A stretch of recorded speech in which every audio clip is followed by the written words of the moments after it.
Mana servisimizda bugun Damas avtomobilini ochganmiz. Ko'rishingiz mumkin, Porsche sinib ketgan, yomon benzin oqibatida. Bunga sabab shu yomon benzin quyganligidan va o'sha zajgani, o'sha gazli holatida qolib ketgan. Buni benzinda yuradigan tanishlarga yuborib qo'ydik. Hozir tramblordan ham qanday holatda surib qo'yishlarini ko'rsatib o'tamiz.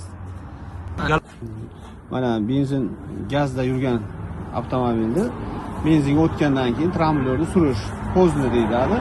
Mana pozniga surish, mana shu tomonga qara mana.